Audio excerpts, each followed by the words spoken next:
if you yeah. Until such time that like.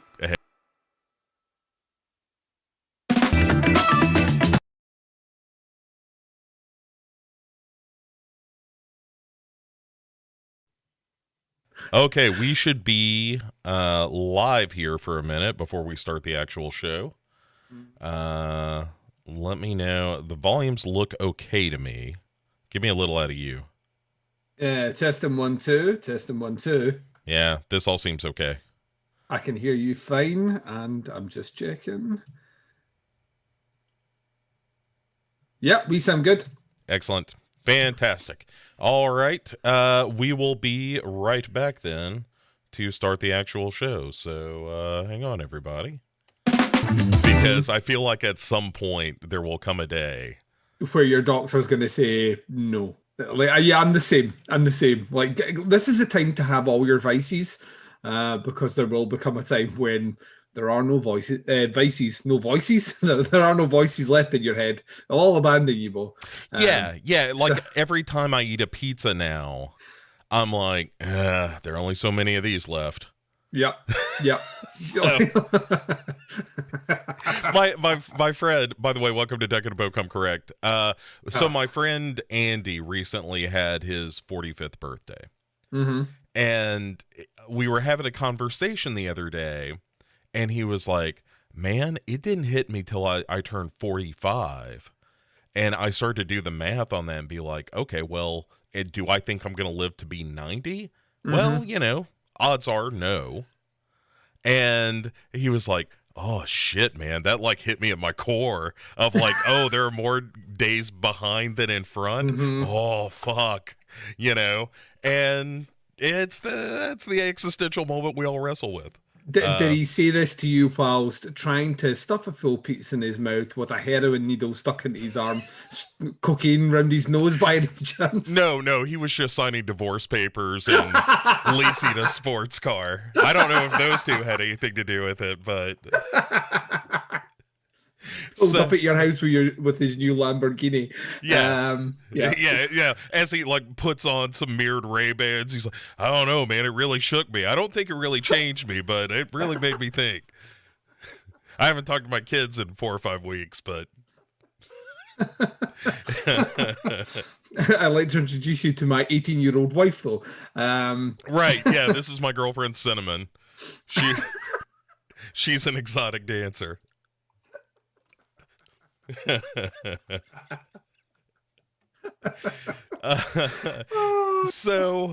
Welcome everybody to Duncan Bow / Fiction is this season of Duncan Bow Come Correct, a continuing look at the auteur Aaron Martin's a horror series slasher. And this is a show that begs the question, Duncan, can a television show be insulting?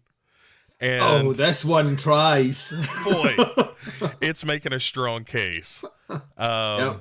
We got things in this episode in particular that left me dumbfounded, particularly the way the episode ended, and I was like, oh my fucking god.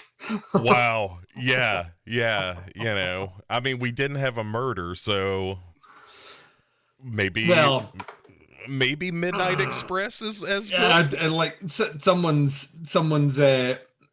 rectal passage got murdered, boys. There was, yes. But it was plenty of stabbing, if you know what I mean. Spoilers, this ends in prison rape. So just get ready for that, everybody. Male on male prison rape. Yeah. Buckle in. Morning, Robert. Yeah, good morning. Prison rape. Enjoy your coffee. Happy Father's Day. Happy Father's Day, everybody. For all those fathers fresh out of the pen. Ah, dear. Who were a conjugal visit away from the happiest of Father's Days. Yeah. We hope you didn't get stabbed in the plums. All right, enough of that, Duncan. Let's kick things off. We got things to talk about. Let's start off as we normally do with what we've been watching, good and bad. And I got them in the chamber. You tell me. Hey, you go first then. All right. I'll tell you what. Let me go with my bad because it's really not that bad, and it's something I wanted to talk to you about. All right, cool. In the Earth. No. Well, I'll just save it. It's not my bad. How could it be? Movie's amazing. So I caught up finally with that remake / reboot of Wrong Turn. All right. Right. Okay. Yes. But Duncan, I like the fact that they were trying to do something different with it. I don't think that was super successful, but I would rather that than they just remade Wrong Turn. But I think that's the conceit, though. The conceit is that this movie should, and I hate to be this guy, but the movie should just be called something else. It's not it's not really Wrong Turn, is it? Then if you've taken out the very it'd be like making a Nightmare on Elm Street movie which didn't have someone stalking you in your dreams, rather someone that set up booby traps.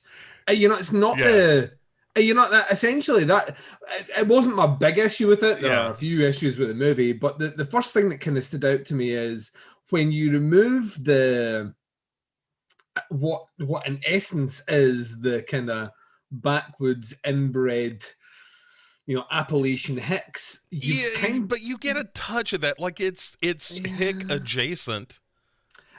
But I mean, like Robert the Bruce has his own little colony of M. Night Shyamalan's The Village. Well, this is once again one of many things that made my eyes roll. The US government just doesn't let you do that anymore, right? That compound wouldn't exist. Like, this could just as easily have been a remake of The Village. Well, this is but here is the crux of the argument is that I know what you're saying, and I'm 100% with it. I'd much rather see someone take a stab at something, no pun intended, take a stab at something a bit more,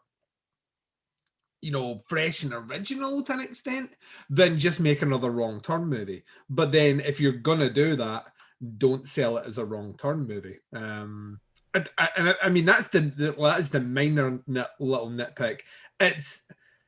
It's got a lot of problems. Like no one's arguing that. It's not a whole lot of problems. I mean, here's the thing. Like the last 5 minutes of the movie, which is kind of set outside the woods and all that stuff, I was like, now this kind of has me more interested. Yeah, like the and actually the final shot's really good. The whole movie should have been someone has escaped from this compound and they've sent people to bring her back. Or should have been the movie. That should have been the movie. The movie. All the stuff in the compound just doesn't make sense, and the reason it doesn't make sense is they constantly contradict absolutely everything that's at their core all the way through it.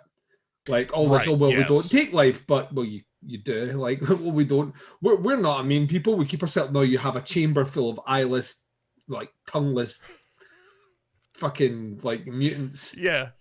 I mean, it's all that shit that just makes zero fucking sense. Absolutely not a bit of sense at all. 100%. Yes, you are absolutely right.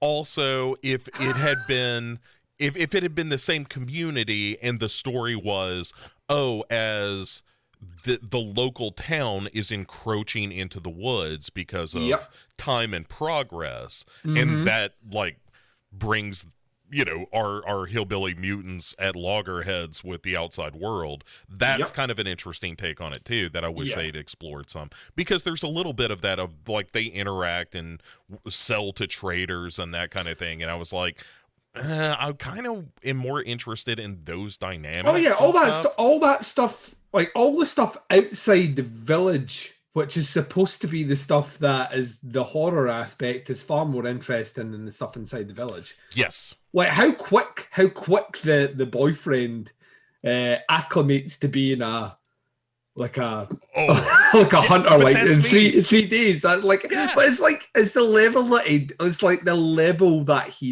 she's gone less than 3 months, And when he's speaking their tongue, he's like, what the fuck is going on? 100% my move, Duncan. I was totally on board. I was like, absolutely.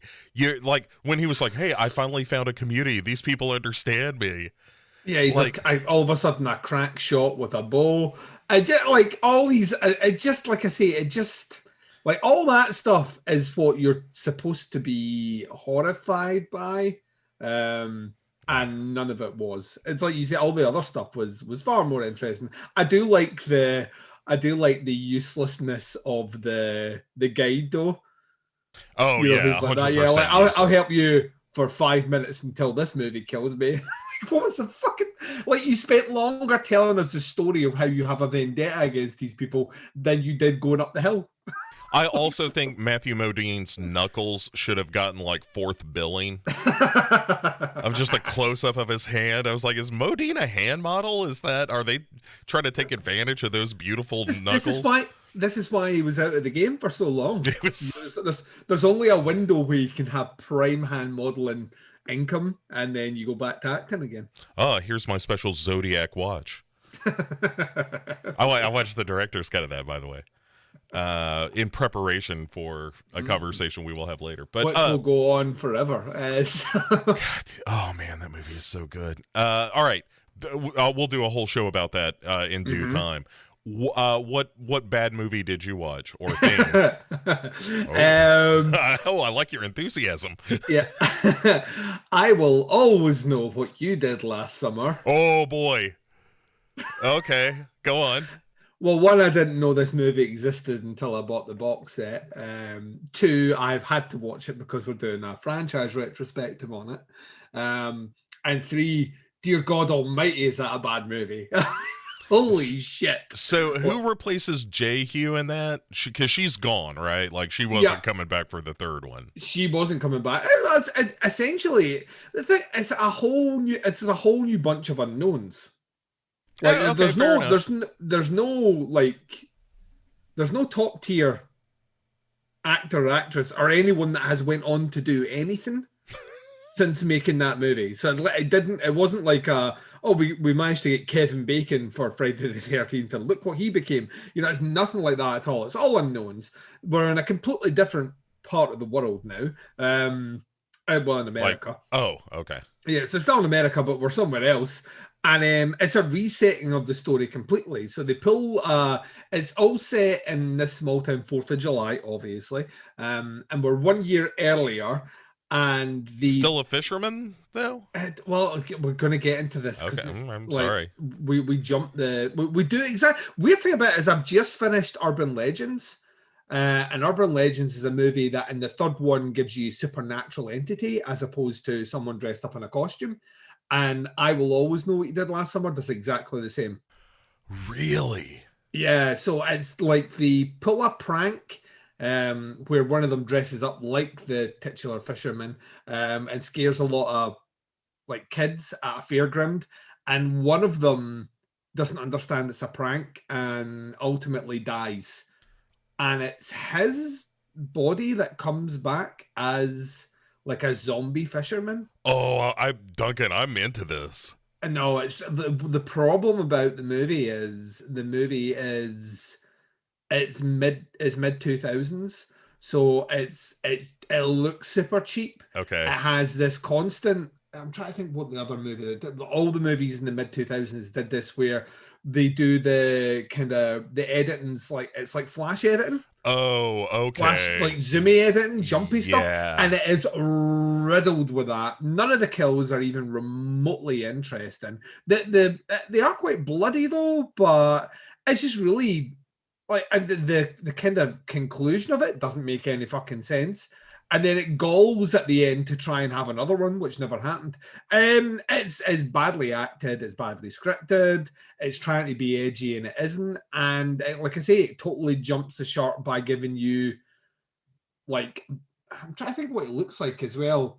It kind of looks like it's one of the later Friday the 13th where Jason's mask comes off. Is it Jason Takes Manhattan, I think, maybe?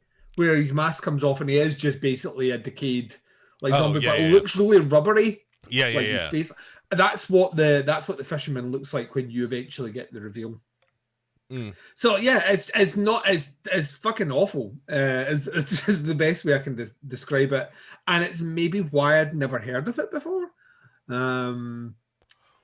Yes, it's not good. Okay, so rather than linger on something that's just disappointing on every level, Yeah, let's quickly pivot to my good, because I want to give an honorable mention because I just saw it yesterday, but I caught up with that Edgar Wright Sparks Brothers documentary.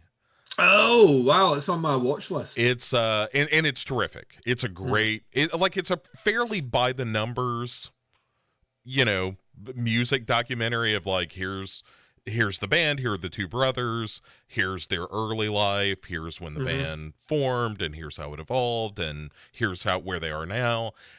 So it's pretty standard in terms of its construction, but I was the perfect audience for it because I didn't know that much about Sparks as a band. And so watching a lot of this stuff and hearing like the Taylors from Duran Duran and people from Erasure and New Order and that kind of thing talk about the influence that Sparks had on them, and then you listen to the Sparks music and you're like, holy shit, that sounds like Erasure. They were doing this a decade before.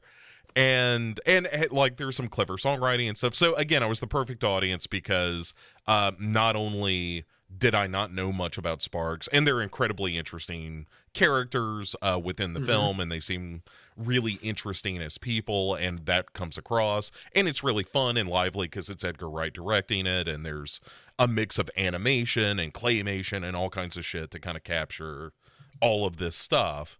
And I liked a lot of the music too that I'd never heard before. It never registered what it was. And so it was like, oh, okay, well now, I'm listening to Sparks on Spotify on the way home. And so it was great. Absolutely, everybody. If you like a good music documentary, the Sparks Brothers is great. So that's my honorable mention.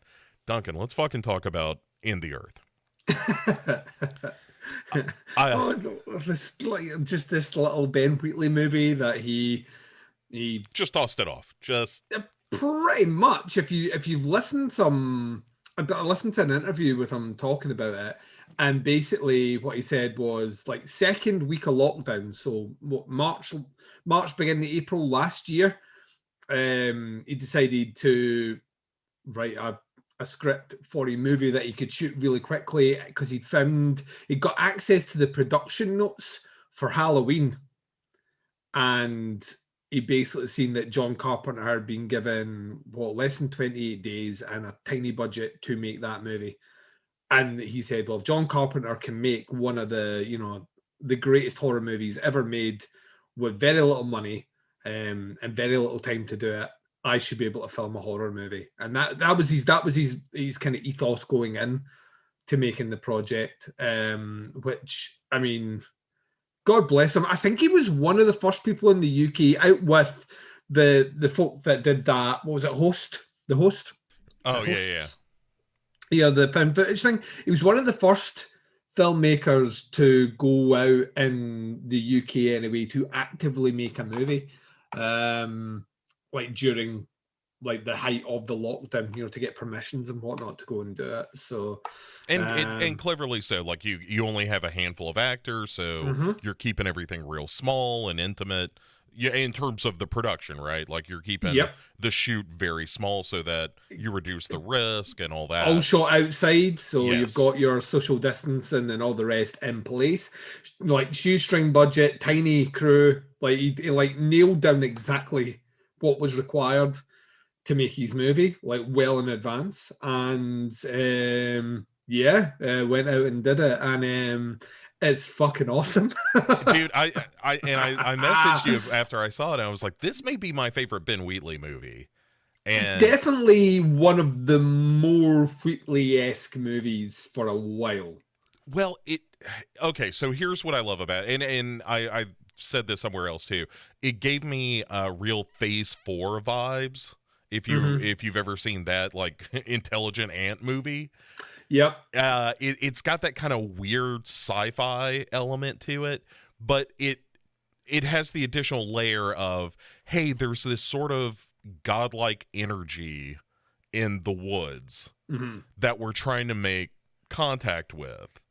And, you know, slight spoilers. And there's a bit of like a rival in that as well, which I really like. Just it hits a lot of things that tickle my brain, right? As far as like this cosmic energy that you're trying to somehow communicate with. And you have these differing ideas. And one of the things I love, this slight spoilers for the movie, is after they escape from Reese Shearsmith. Yeah. Who is like, I'm trying to communicate with this thing, and I've got these rituals, and all I got to do is like dress you up and bleed you and shit like that. And they're like, you're fucking crazy. And so they get away to science, where she's like, yeah, that dude is crazy, right? So I'm trying to talk to this cosmic thing in the woods, but not that crazy way that he's doing it. I'm using science. And you're like, oh, you're both fucking crazy. Okay, yeah, well, the beauty of it is both interactions with both people result within the first 5 minutes with our main guy being held down and trauma done to his foot.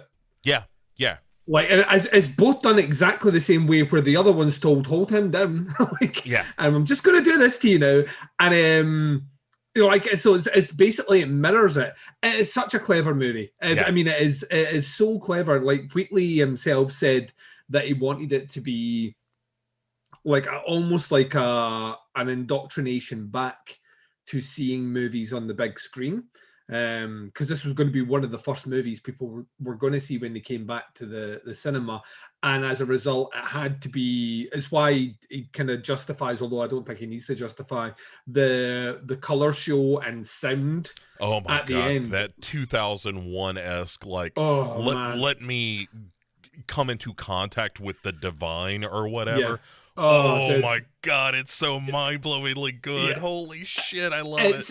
I mean, the movie is the reason I say it's kind of classic, like, Wheatley, is because all its influences are there, and it's all shit from the 70s. You know what I mean? This is incredibly like Kubrickian. Like I said, that Saul Bass movie, I don't think that's accidental. Can't be. There's that folklore element to it as well. There's stuff like Quatermass in there for sure, but specifically, I don't know if you ever saw the Stone tapes. I don't know. I did not see the Stone tapes. You need to watch the Stone tapes. I'll watch the Stone tapes today if I can. The Stone tapes were bizarre. Like, I can't even begin to stress how weird it is. It came out after Quatermass, but it was like a TV show in the UK. Was it a TV show or a movie? I want to say it was a TV show.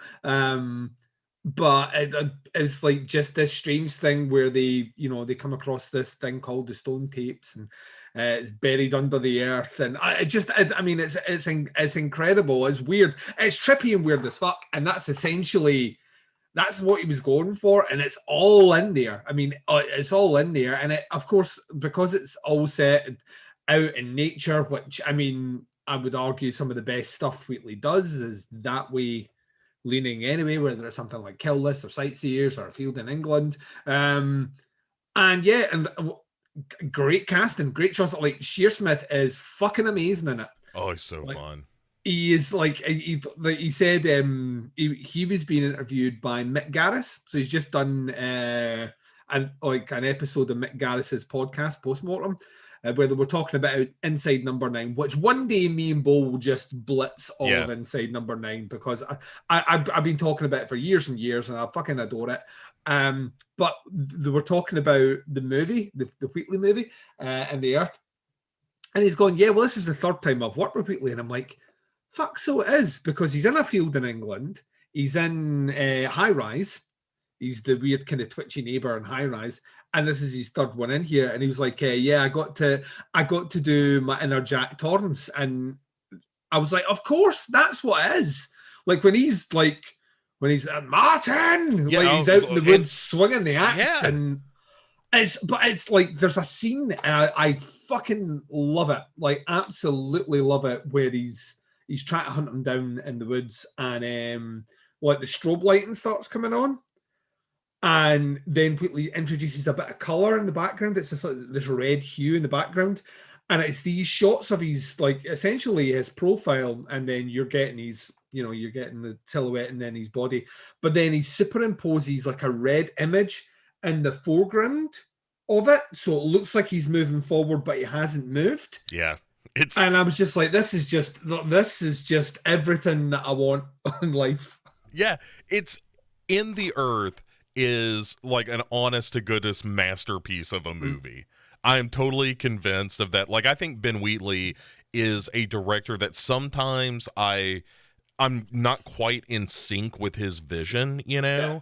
But when I am, it is incredibly satisfying. Like, he's a provocative director, and you're not always going to respond to that entirely positively. But with In the Earth, I was like, from start to finish, I was just blown away by it. I thought it was fantastic. Which once again, like, has my brain pickled to think that his next movie's The Meg too. You know what I mean? It's just that make your big nut. That's what I say. Yeah, I mean, I'm with it, but I want to be a fly in the wall in the room where the studios execs are bouncing names around for the Meg 2, and Wheatley's name comes up in the conversation. I just don't know how that happens. Oh, we should get that. We should get that Wheatley guy. I mean, I don't like, unless there's something in there that specifically. Yeah, I mean, because that movie's going to be that. I don't know how much creative control you have in a movie like that. I think it's like when Marvel directors talk about, like, you're going into a situation where you're playing with someone else's toys, and there are rules that you have to follow, but within those rules you can play. Yeah. And maybe that's the approach that Wheatley's taken to it. Or he's just like, you know what? I'm going to be real feed up on this one because I don't have to pay that much attention. Well, he said in the interview that I saw with him, they were asking, it was Mark Kermode, a great kind of British journalist and horror fan, was basically saying to him at the very end, because he's apparently 6 months into pre-production on the Meg, and it shoots January next year, I believe.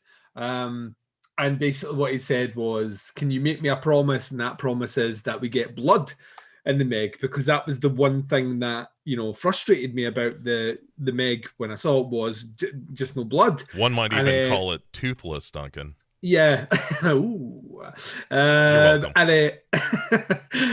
what Wheatley said is that he is fully aware of what the BBFC and the MPAA in America's regulations are, as pertains to, like, how far things can be pushed within their age restriction limit. And he's like, that I can assure you of one thing, I will take it right to that limit. I was like, yes. All right. Yeah, fine. Make like, everybody's blood green, whatever you he's like, I will push it right to the right to the edge, is what he said. So I mean, I'm interested in it. But yeah, like, In the Earth to me is it's a serious contender. Like, serious contender for, as we stand just now, for top of the year for me already. I know there's so much that we will be watching before the end of the year, just because everything's now getting released this year. But it's one of those ones where it was never on the. This is a happy accident. Had lockdown not happened, we would never have had this movie. Yeah, it was all worth it. All the millions of lives. You son of a bitch. As long as we got. That's not what I said. That's not what I said, but it's what I meant. So you're a genocidal maniac. So what was? I mean, we all agree. In the Earth is fucking amazing. Derek in the chat saying In the Earth for life. I mean, it's right up there with Ghost Dog as far as, like, this is one of those litmus tests for me. If, like, you can enjoy Ghost Dog and In the Earth with equal enthusiasm, then you are my comrade for life. Yeah. Anyway, what was the good movie that you watched? I'm excited. And in terms of what else I've watched, to be honest, Bo, I am so deep into summer series stuff. It's kind of unbelievable. I will mention this movie, and it is absolutely in no way, shape, or form an indication of anything other than it had been years since I saw this movie. I came back and watched this movie, and I love it even more than I did first time around. But Ricky Bates Jr.'s debut, Excision, which came out in 2012. Now, as I was like, I recorded our 2012 episode yesterday, and what I was saying during that recording, because our mutual friend Jamie J. Salmons was on that one, formerly Jamie G. Jenkins, which is how I knew her when I heard of this movie, because this was I had not long been listening to Devour the Podcast. This had been covered on Devour the Podcast. And I, off the back of that, the glowing reviews, had to track this movie down to check it out. And so like that is weird that like having her on the show when it was ostensibly herself that was the one that had originally informed me before I even like was speaking terms with her. I'd taken that review as like an interesting point to go and check out. That movie is so incredibly good. It's almost to the point where like everything about it just works perfectly. It's got that dark sense of humor. It's uncomfortable. It's full of awkwardness. Great performance by Annalyn McCord. And Tracy Lords. Yeah, she's quite good in it. Yeah, and like I said at the time, in a world where Tracy Lords hadn't passed away, like she could like the roles that you're now seeing Barbara Crampton take, which are like the kind of dysfunctional mother figures in a lot of movie. You could insert Tracy Lords into a lot of those roles, and I think she'd be like perfectly cast. She's so good in that movie. Like the end of that movie is heartbreaking, disturbing, soul destroying, and it's pitched just perfect. But also the cast, like you have cameos from Ray Wise, John Waters. You know, like it's just fucking nuts. It's just an incredible movie that I hadn't seen in almost a decade. And you heard it here first, everybody. It made it through. Yeah, well, I didn't say that. But then you said, yeah, so I got you. That's gotcha journalism, Duncan. Or did I? Didn't you? Let me. All right, a couple of other things from chat. By the way, if you we don't have any questions this week, so if you have a question for us, throw one in the chat right now. We will answer it live. We'll do it live. God damn it! So he says, Derek does. They need to make an In the Earth sequel with Forrest Whitaker to bring all that full circle. And yes, absolutely, they do. See, if he is the voice in the stone, that would make my asshole wet. Oh my God. Power and equality. Reese Shearsmith. Always see everything, voice in the stone. Yep. Ah, dear. It's just RZA standing talking to a stone. I would love that. Oh my God. What that honestly could In the Earth have been improved if RZA did the soundtrack? Maybe. Yeah, the thing I would like to hear it. The thing about that, so this is like I think this is the 5th movie now that Clint Mansell has done the score for Wheatley, and what is so interesting about it is all the scores to all those movies sound completely different, but they always sound like they were always meant to be. Yeah. You know what I mean? The score to, and what he was saying in his interview, once again, because I heard him being interviewed, was like those monitors that you see attached to the trees were live, like on set, and Wheatley got the score before the film shot, so he was like blasting, like proper old school, like kind of 70s filmmaking, was blasting the score throughout the day in the woods, in the middle of fucking nowhere. That's at the cast to get them in the mood. Just amazing. That's filmmaking, Duncan. Hey, just a quick update here. Yes. The Stone tape Yes. is available here in the States for $2 on Amazon Prime. Oh, dude, that's the you're gonna love it. Yeah. The best. It's weird. Like, be prepared to sit there and think to yourself, what the fuck was in the water in the 70s in the UK? The answer is probably lead, a lot of lead. Like, it's just bizarre. It's a really, really, really bizarre watch, but like a great one. It's like hugely influential as well. Like a lot of those things were. That is exciting, Duncan, because I've got a couple of movies lined up to watch today. Mm-hmm. And that will fit nicely in between a couple as I work my way up through the years. I got my Blu-ray of Them in. So I'm going to start with some giant ants after we finish recording today. Very nice. I love that movie, Duncan. I've not seen it in years, but I have a fond spot in my heart for it.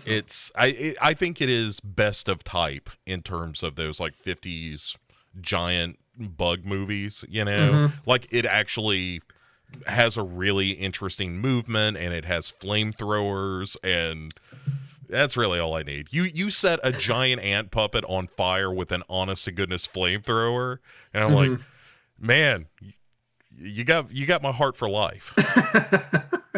That's good stuff.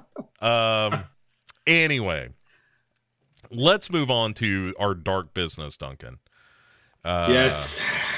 So much to talk about in this episode, actually. Well, yes. I do feel that they have cheated us with no death in it. Well, no, we do get a death, but oh yeah, we do, but it's not of a character like really that is of any merit. It's somebody who shows up to die in the episode, and it's not as if we've got a shortage of characters that we could kill off. So. Well, it's not like Wren's gonna be eating the stew. I do love. I'll be honest with you. Like, my favorite thing that has happened in the last couple of weeks is the show art that you've been posting with Wren and the still saying like he is real or a real boy. A real boy. Yeah, which I do think is the greatest thing ever. Man, here's what I hate and love about this. Is at first I was like, okay, they're gonna tease this and then they're gonna give it maybe an episode and then they'll do the reveal because this is so obvious. Yeah, and I just don't think that's the case, Duncan. I think we're looking at this episode has doubled down on the amount of dialogue that Wren is having with other people that has an awkward silence and then a response generically to no one with no eye contact that the audience is supposed to be tricked into thinking is back at Wren. Yeah, that's why I say this episode in particular just feels insulting. Oh, because God, I'm yeah. like, okay, come on, Slasher. What do you think you're getting away with? I think you're right. I think this is going to be like a reveal that they did with, what was the killer's name in the previous? Oh, Cam. Yeah, this is going to be like a Cam reveal at the end of episode 7. Episode 7 is where we get this reveal, which means, Duncan, we have 3 episodes to go. 3 glorious episodes of I'm a Real Boy. Yeah, I can't wait. What I want the show to do, what I want the show to do so bad is then revisit all those scenes with Wren in a montage where he's not there and it's just Judith talking to herself. Yeah. I mean, that's what I want. And if the show doesn't give me that, then Aaron Martin, you're a cop-out weakling. Okay. So let's get into this thing. It's called Night of the Hunters. How dare they even invoke the name of one of the best movies ever made for this shitty show. Kira ends up at the bottom of a lake, sunlight streaming down on her through the water. In her fancy car. Anyway, so we open on Glenn, aka our Wilford Brimley. Yeah. Yeah, Glenn, aka Bernie Ironside. Right. This is the follow-up to the last episode where he was eating gay human Batman. Flesh. Yeah, human gay Batman. And he's like, blah, blah, goddammit. And And then we flash back to a year ago where he's looking in the mirror again. They kind of, transpose the images, Duncan. But Yeah, now they've he's also darkened his hair just a little bit, so you know he's younger. Yeah. And he's in a weight room in prison. Yeah. And then there's a guy who's new to the prison. Also looks like he's a male model. Yeah. A male model that somebody gave the Simpsons snake tattoo to. Yeah. Right. So long, losers. I'm going on a crime wave. Yeah, that guy, except very pretty. And it's like, too handsome for this show. Yeah, he's too sexy for slasher. he's Shawn Michaels. And he's like, I think I'm cute. I know I'm sexy. This is he's strutting to the weight room. I'm just a sexy boy, sexy boy. I have no like goes idea to what lift you're the talking weights, about. Fireworks go in the background and everything. This is all nonsense to me, Duncan. I have no idea what you're talking about. You know who Shawn Michaels is? Who is Shawn Michaels? The Heartbreak Kid, the wrestler. Okay. Don't okay Shawn Michaels. I don't know He's who he is. He's just a sexy boy. So that was his theme music. I mean, you can keep singing this all day long. I'm not trying to stop that. Thing is, he was not an attractive man, right? Oh. But his music, it's like, I think I'm cute. I know I'm sexy. I got the looks that drive the women wild. And the chorus is, I'm just a sexy boy. Sexy boy. I'm not your boy toy. Boy toy. Like that literally is. And he would strut down to the ring. And this is in the 90s. And I think up until recently, where he now looks like Henry Lee Lucas. He's bald and his eyes fucking squint because he got kicked in the head and his eye went in. Does he also keep, what do they call those young boys that they used to ride the rails with? Whatever those were called. Little squirt or whatever. Oh, I can't remember what they're called. You know what I'm talking about, though? Yeah. It's a horrible word as well. It's like a horrible word. Yeah. It's not like it's like a flag or something like that. I can't remember. Yeah, it's not flattering. Yeah. But then again, the job wasn't easy.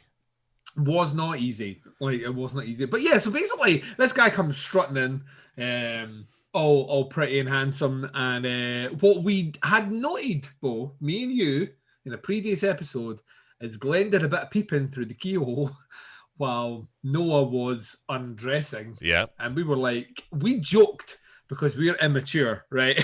We were like that. Is he masturbating while watching another man undress? We were like, no, that's silly. What show would do that? Yeah. I mean, it's the Psycho remake and slasher. I mean, what show would introduce a character's homosexual tendencies in such a crass and British way? And then we were like, not this show. It turns out this show doubles down on it pretty fast because, like you say, this guy comes in and instantly Glenn is doing a bit of Bernie, whatever his fucking name is, starts harassing him. Like, straight away, what are you in for? How many days do you have left? You need friends in here. And then, I mean, to add to things, this guy doesn't want friends. So, this scene's so fucking stupid. Yeah. He's like, well, how about I just lean on your barbell, goddammit? Like, with one hand, yeah, pushes down on this barbell in front of a guard. There's a guards guard aren't going in to the get background. involved in that. That's street justice, Duncan. Street justice. Pushes down on her like, you're going to need a friend and all the rest. And then this guy, like, caves straight away. Like, when spoken to by fake Glenn, like, straight away breaks. You can see in his eyes, he breaks off. Like, all that hard bravado is gone. And what we get is this building, like Glenn or Bernie or fucking whatever his tits, Wilford Brimley, his whole thing is that he needs to build a castle of bodies, essentially. Assert his dominance, be the alpha, essentially.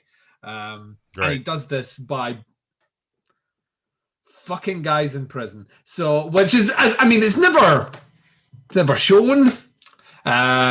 But it's definitely harsher than the word implied. Like, Yeah, like he's very, like you said, he's the alpha, yeah, and so when this guy, the real Glenn, one presumes, yeah, Glenn, yeah, yeah, asks him what's in it, for Bernie, and he's like, a bigger fucking army, of course. God damn it, I won't have yeah. a bunch of soldiers because I like the uniforms. I'm paraphrasing, and so we leave that flashback to catch up with Renee and Mark Stroganoff, who have found. It's a fucking great scene. Like Rennie's aged like literally 100 years. Like she's got the blackest rings under her eyes you've ever fucking seen, right? She is not doing well. Yeah, she looks No, like she could be going through the trash with these raccoon eyes. Stealing your fruit and melon and chewing on it in the most adorable way, but you don't want to get too close, Duncan. Babies, Bo. Freebies is why you don't want to get close. Also, raccoon bites. Have you seen those little needly teeth? Yeah. Not cool. But yeah, they walk into the last stand of gay Batman, and there's that. What I love about this is the killer has taken the time to dismember the body, chop it all up, and put it in a chest, but couldn't be bothered moving the murder weapon, which is still just lying on the ground. Also, you would imagine all that dismembering and shit, the place would be super bloody, but there's only a tiny little pool of blood on the ground from where Robin died. Yeah. They're in there. The rest of it was scooped up, apparently. Maybe because this, the body has a lot of blood in it, yeah, but it doesn't have enough blood to make body parts float in a chest. To suspend itself in its own juices. I'm also fairly sure a head doesn't float. I'm fairly sure it sinks.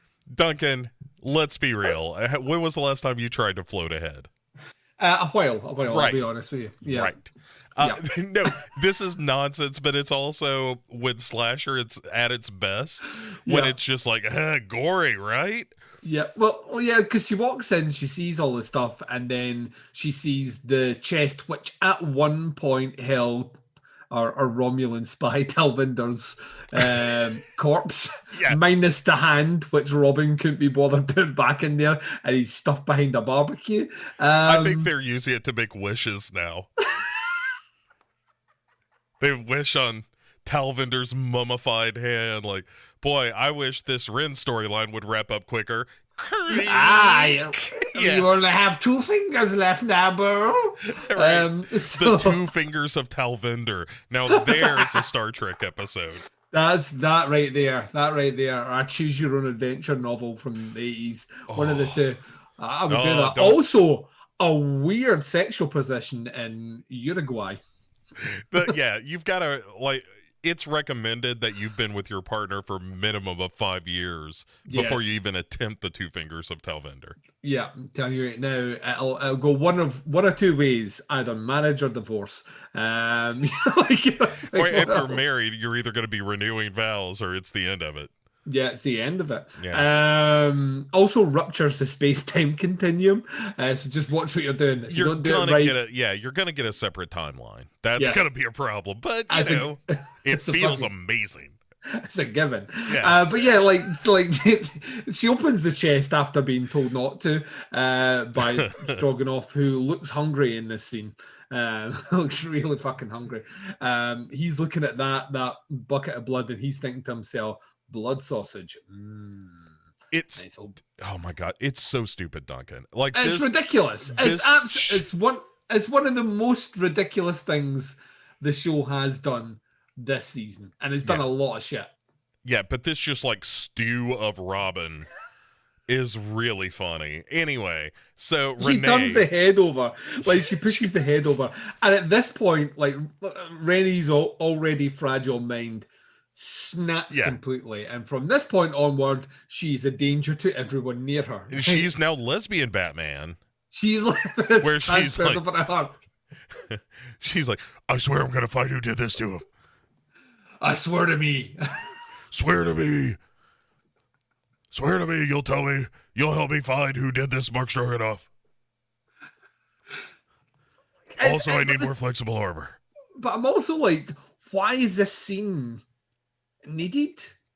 You know what I mean? We know he's dead. Like, she doesn't need to see the body to know he's dead. But then it got me thinking, Bo. Right? Uh-huh. This got me thinking. Like, he was killed because... He saw Judith talking to Wren. No, I think it's like I think the show has killed him because he killed someone. Oh, okay. So that right, in the justice of the show, that's why he's dying? In the moral philosophy of the show? Yeah, but I'm also now starting to think, and I might be well off base here, but I'm now starting to think maybe these teenagers being here is just a coincidence. Really? You went like super quiet as if to say, Duncan, I'm trying to. That is literally the worst thing that's ever been. Like, I'm now thinking, the thing that didn't sit well with me was, right. Then why move around Talvinder's body? Why fuck around with that? We're still thinking it's Talvinder's body. I don't know if it actually is. Oh, what if it's Owen? Maybe. Oh, I hadn't even thought of that. But maybe it is. I like the thing that there's a couple of things that don't sit well with me. One, Talvinder's face was smashed in, and that's at the time I said the skull didn't look like it'd been smashed in. But the second thing is we're now getting the backstory of these people at the camp, right?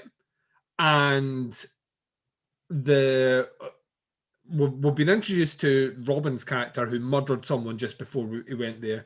And we're going to find out about Glenn in this episode, who I'm going to assume is going to be the next person out the show, right? And we now know his background. So at the moment, the ones on the other side, right? But then why kill? Who was it? Lydia in the first episode, whatever her name that's was. the only thing that's it. Like Allie, wasn't it? But the one after her didn't. She wasn't. She said it herself. She may have set up the scenario, but she didn't physically lay a finger on Talvinder. Whereas the first girl definitely did. She's the one that smashed her in the face. But I don't know. To me, I'm now thinking, what happens if Wren is just... What happens if Judith's just crazy? Dude, look, you are giving this show way too much credit. And maybe but that's my problem, is I keep thinking there must be a logical reason for certain things in here. I don't understand why you would have a camp. Right, I understand the team's coming back and the team's dying, but now what I don't understand is why Aaron Martin and his infinite wisdom with his team of writers are now making everyone at the camp a murderer as well. Well, I don't like know. We don't have Mark Stroganoff's backstory yet, and he's got bullet holes in him. Yeah, that's true. He probably robbed a bank. I'm telling you right now, he will have killed someone, right? I don't think Rennie's killed anyone, right? And I imagine I'm doubling down with you on. I think Kira's going to end up being the final girl here. Yeah, that's I feel like that's my. It's her and Picard are going to be the last two characters in this show. I get the feeling. Or the last maybe two, Mark Stroganoff. Like Mark Stroganoff's going to get him at least close to victory if he does not survive. Yeah, but like everyone else is a killer. Like, I don't understand why the show needs to have a group of teenagers that were involved in a murder coming back to like a fucking summer camp, which is now in winter, and it's populated by nothing but fucking scumbags, who have all murdered people. Like, I understand people who've done bad things or bad life choices, but thus far, the two characters that we've had backstory for that are in this commune are murderers. Yeah, I because I think that this show is kind of lazily written is the real answer. Maybe, but it just seems... I hope I'm wrong, Duncan, but if we're pushing Wren this hard...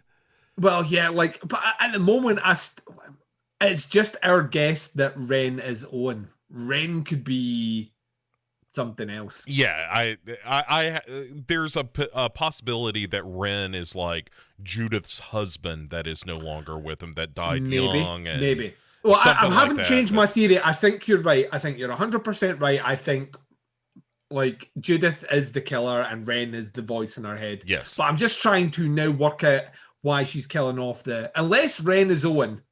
If that proves to not be right, then why is she killing off the kids? All right. Like normally we say predictions till the end, but here's what I think the big reveal is going to be. Go for it, Bo. Is that Judith had this incredibly inappropriate relationship with her son, Owen. Ooh.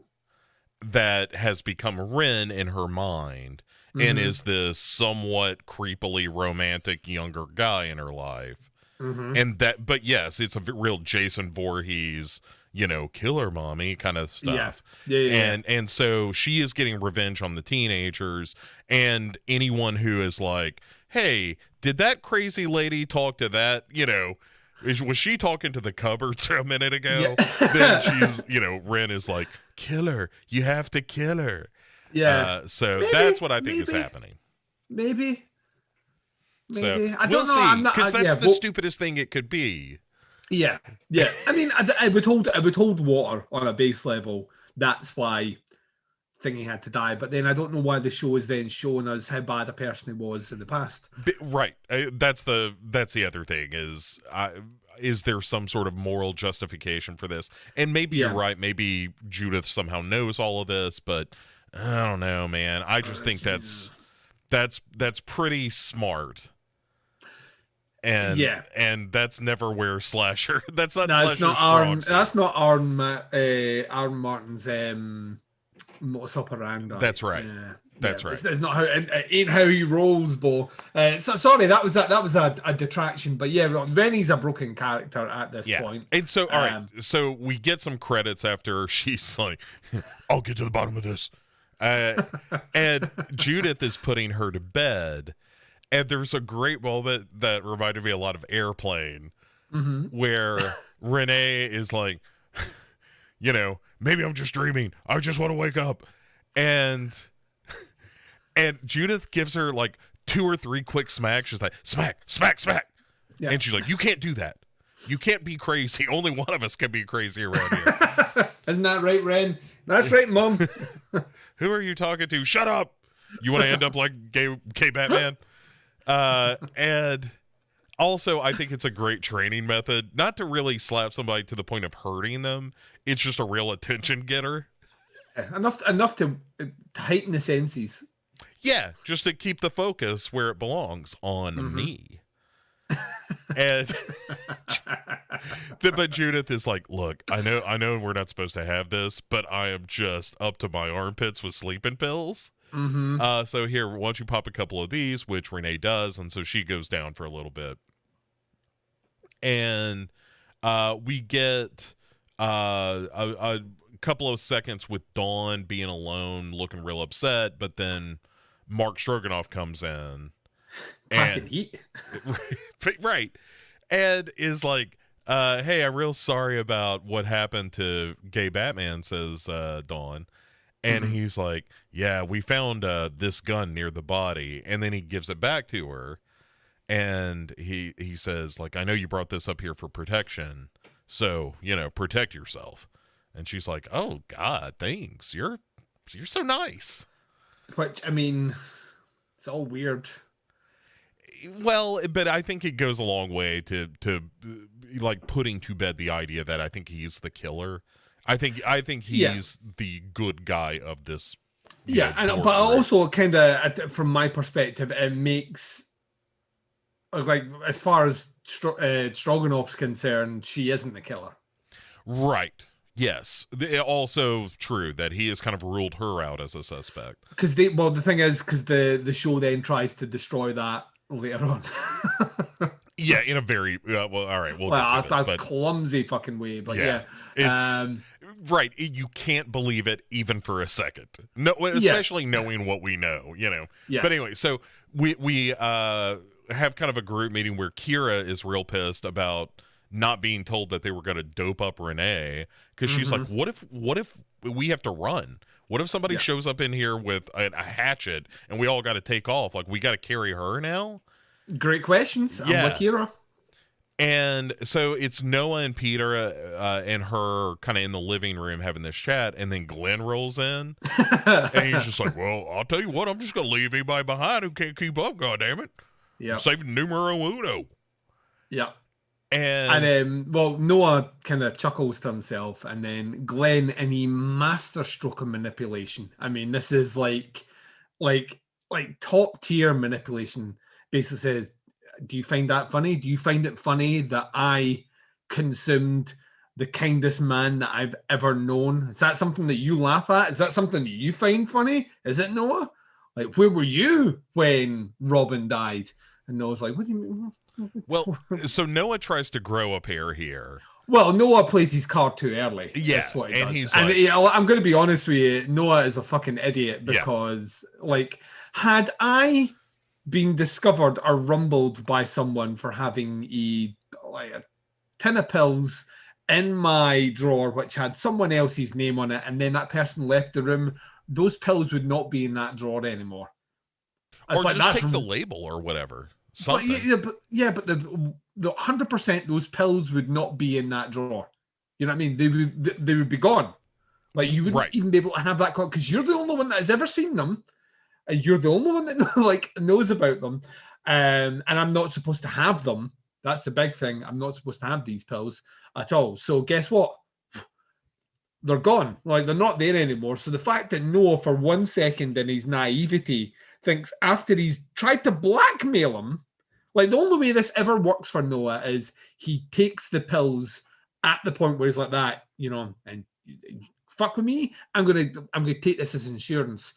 You don't put them back in the drawer, then walk out the room and then expect Glenn, the guy who's clearly slightly unhinged and manipulative, anytime alone with said pills, because guess what? He's gonna fucking move them, Bo. Yeah.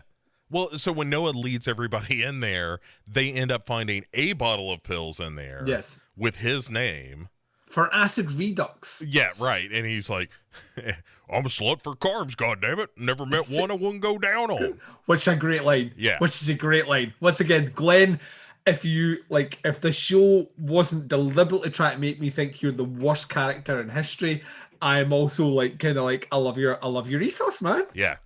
And of course Noah is like, you guys, he really had all these pills, and they're like, I don't know, man. Like, we've known Glenn a lot longer, and he seems like, he's got his quirks, but he's been with us. He's been straight with us. They basically banish him to this room.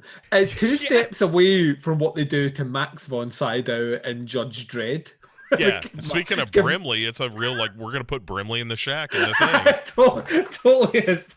It's a total thing moment. But basically... I know this move, goddammit. Put him in there. So they leave him in the room, though. And, Glenn is so smug about this because he's forced Noah to play his only weapon and nulled it now. And not only that, got everyone not to trust him, including Noah's friend. Picard even is like, play the game, number 2. He's literally, he's just be a team player and just stay in here. Yeah. And he's like, come on, Peter, what the fuck? And he's like, oh, yes. Yes, totally lock him in the room. I think that's a grand idea. He's really assigning himself closely to Kira. Which, once again, I think is a smart fucking move.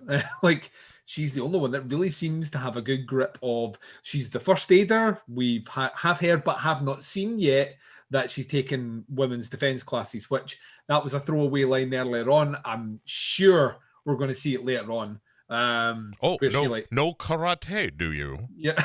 Well, I have to tell you, I came up here with a bunch of idiots. I'm really happy I met you up here. You're terrible. You're great. Plus, she is a natural leader, right? Peter has made the smartest move, basically siding with her. Also, she's a fairly rational thinker as well. Which is why she's like that. You know what? We're not saying it definitely was you, Noah, but what's the quickest way to stop that being a conversation piece is to lock you in this room. If anyone dies and you're locked in this room, it ain't you. And I'm like, that, Kira, that's fucking smart. Mm-hmm. You're using the logic of the movie Clue. Yeah, 1+1+1+1. It's like literally like such a smart thing to do. So Noah's trapped. Glenn's cock of the walk now. He's got Yeah. what he wanted. He makes a little kissy face to He Noah totally as the does. door closed. And so then we cut over to Judith and Wren for a little bit of crazy person theater. Yeah, I love this. And Love it. it's her like looking into the mirror, and Wren comes into the room and is like, "Are you okay, Judith?" Yeah. And she's like, What you thinking about? Yeah, penny for your thoughts. Beautiful.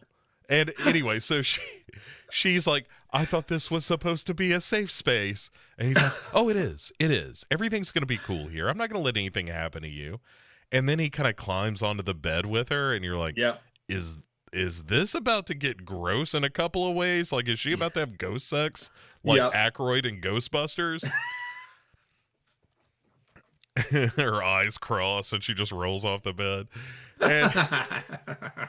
And so then we speaking of Kira, we cut over to her, and she's like on the porch getting firewood or some shit, and she sees this stranger coming up the mountain. Worst day in the world to be a stranger coming up the mountain.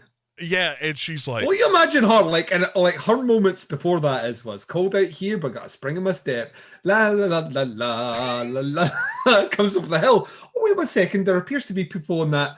Why are they chasing after me?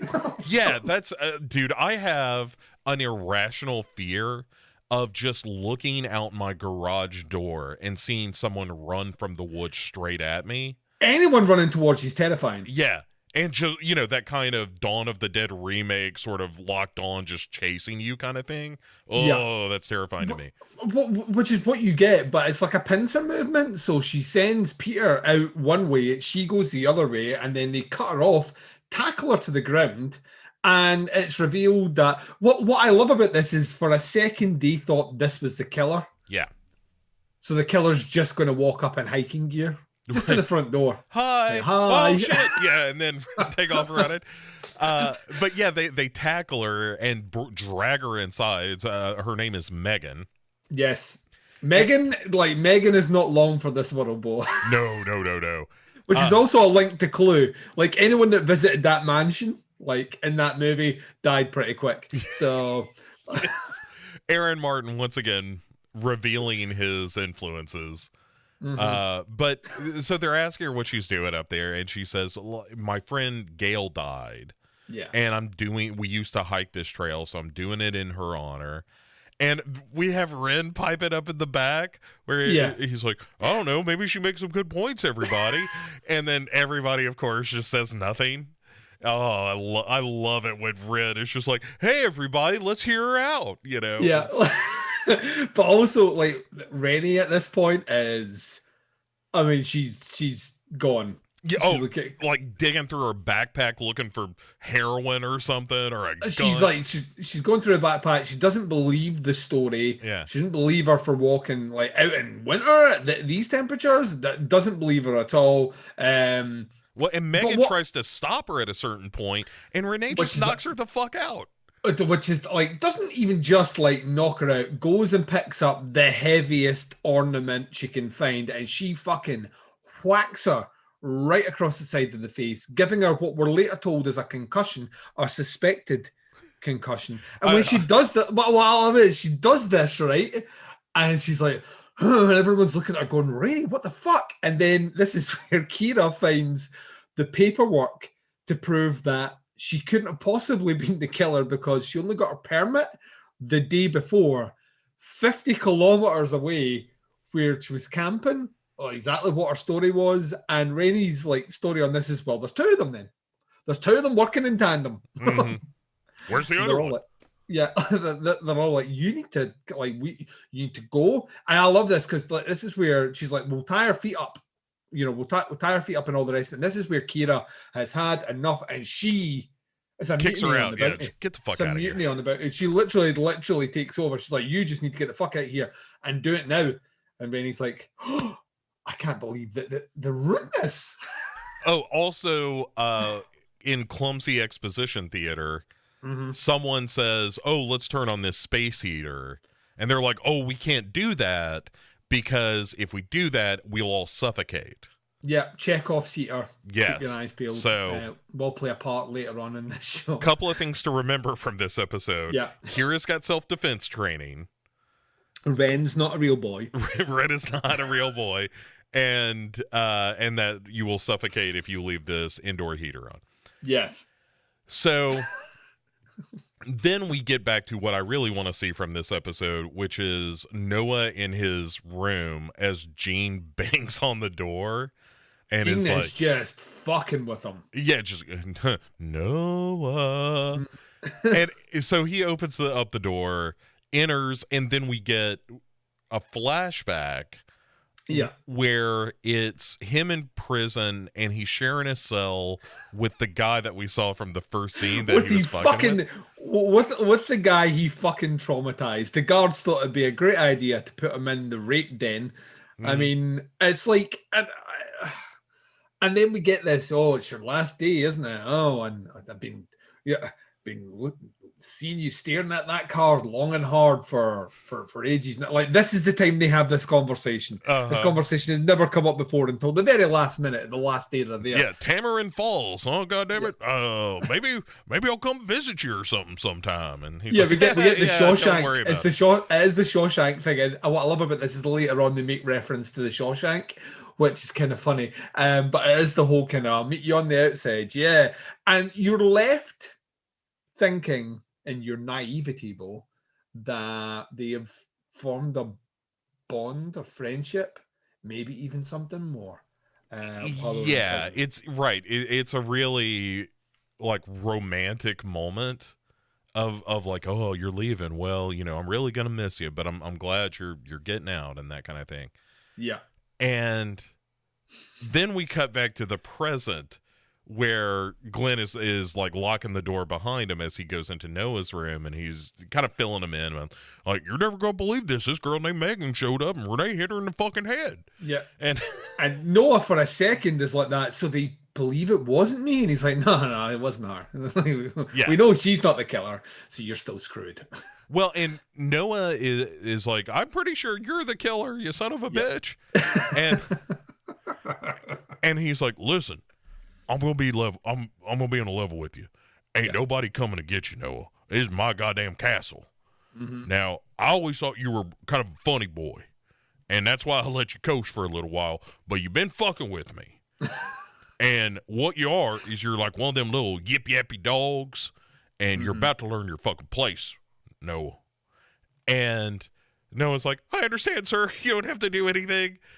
And then, in a very Bobby from Twin Peaks moment, Glenn barks at him.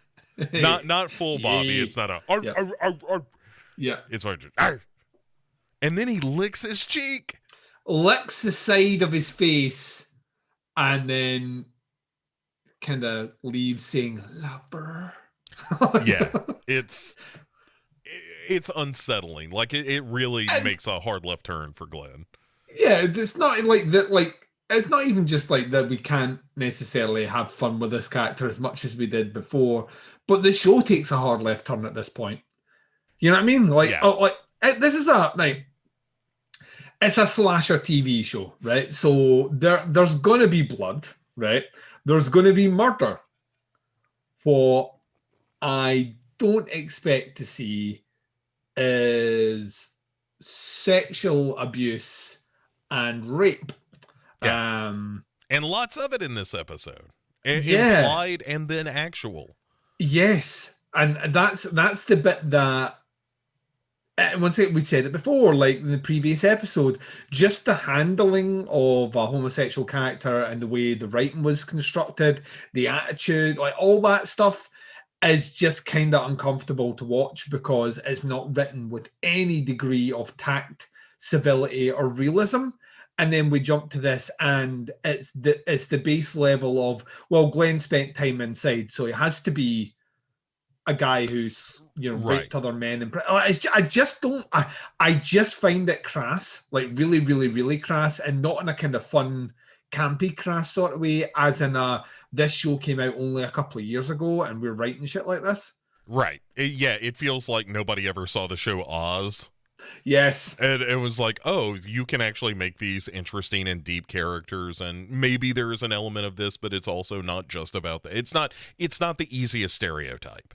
Yeah, And it that's really, really isn't. But they make it look like it is. it's You know just what I the mean? word. But all right, so we'll put a pin in It that. gets Duncan. worse. Yeah, it gets worse. So like it gets worse from here. so we have a scene between Peter and Megan where he's like, "Look, I'm really sorry that she hit you in the head. I want you to know that wasn't my idea at all." Mm-hmm. And he's kind of filling her in about like, "Look, you came at kind of a weird time.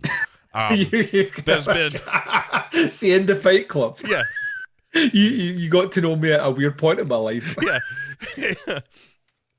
Now I'm going to blow up all these credit card buildings. So,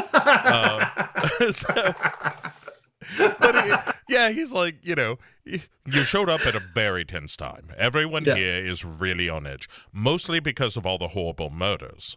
Well, he's like that. He's like Rennie. Like the morning that you arrived, Rennie found our husband, our life partner, like murdered. Oh, by the way, like not that I'm looking for sympathy, but my ex-girlfriend, I found her bled out in the snow, and then one of my dear friends, I found her eyeless, and that was like yesterday as well. So it's a bit manic here. I'm not saying that what she did was right, because we all know violence solves nothing. However, things have been edge. moving very fast. Yes, we're still trying to catch up. So he's like, look, I've got a line on this girl here named Kira. She seems okay. How about you get us the fuck out? Well, yeah, basically it's like, how well do you know these? You said you've been hiking for the last 7 years along these trails. How well do you know them, and how far away is the road?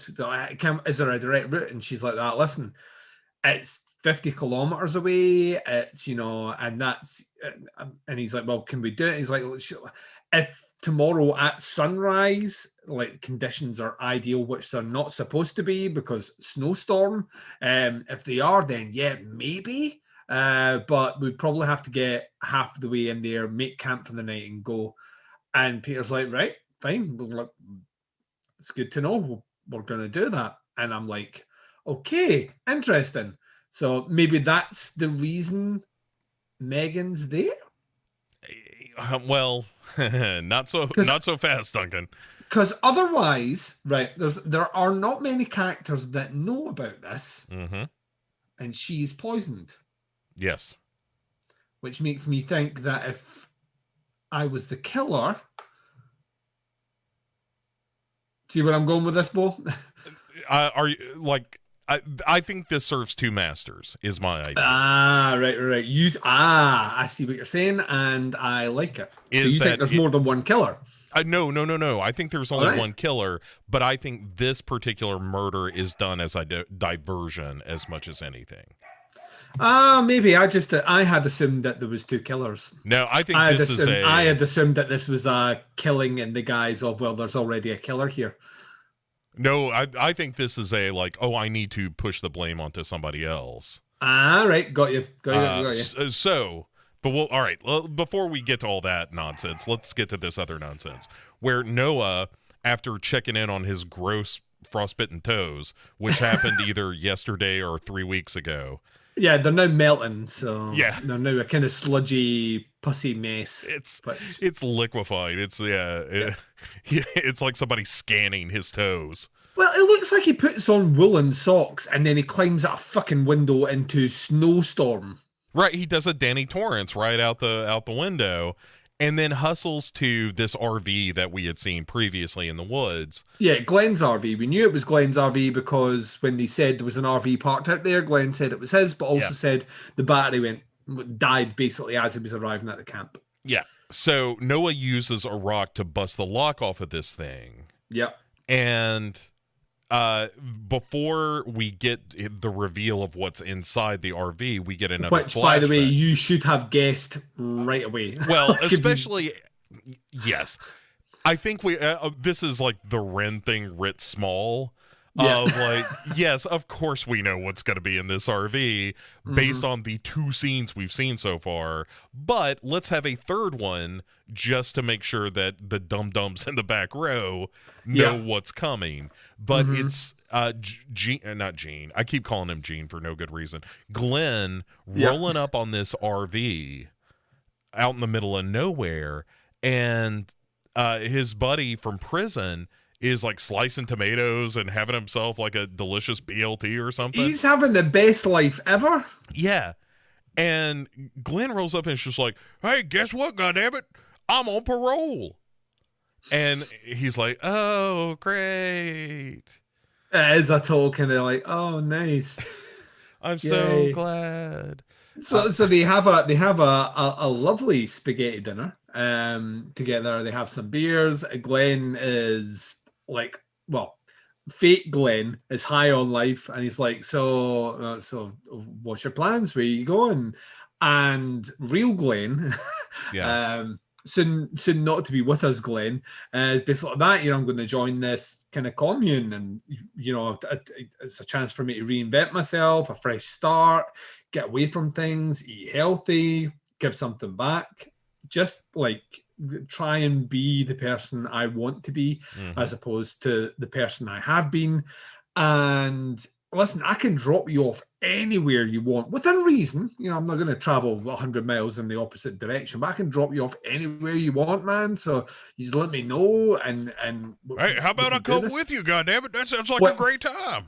Which is like the last thing real Glenn wants to hear. Yeah. And it's kind of like, oh, yay. Yay, you're going to come live in my commune. Yay. All right, so we cut away from that romantic moment where Noah is now hard at work just turning over the RV to find incriminating information and opens up the freezer, takes some pictures, and then runs off. Well, it's not even look yet. It's not even that he opens the freezer. His attention is directed to the freezer for the blood marks frozen into the RV up the side of the freezer.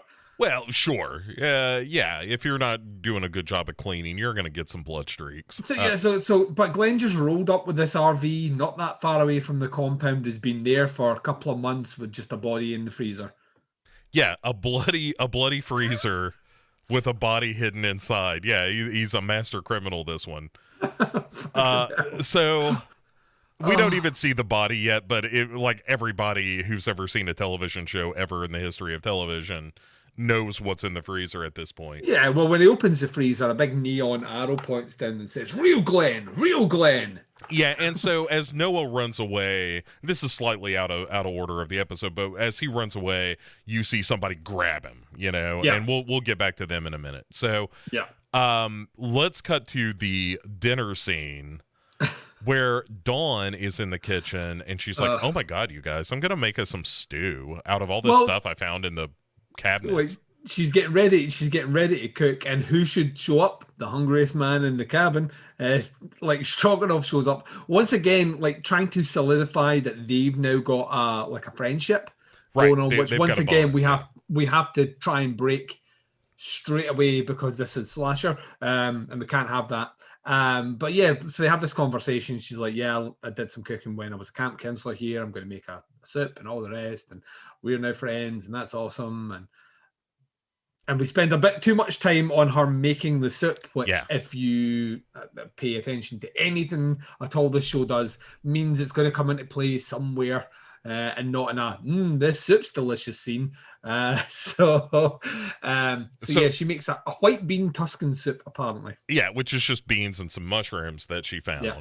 And because she goes to use some.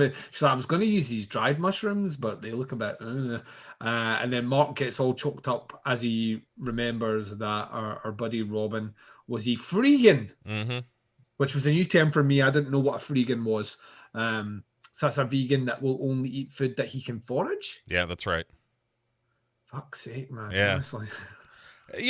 Whatever helps you make sense of life. That's what I say. It's a lot of work. It's a lot of work. I know that all the meat packing plant stuff is just a nightmare. Yeah. And there's got to be a way to do all that better. But Yeah. I feel like let's fix that and not just go back to foraging. That seems like a Yeah, step well, backwards. I also Evolutionarily. think that, like if we all just did that, no one would be employed. Like, Right. there are like people there are farmers that grow food and pay people to pick the food so that food can be sold, which can be organic and vegan friendly and all the rest. And that it's not even just the food chain, that's the employment chain. And if everyone just became a freegan, we'd all fucking die, right? So See, I have a different sort of economy where I grow tomatoes and strawberries for the squirrels and rabbits in my yard.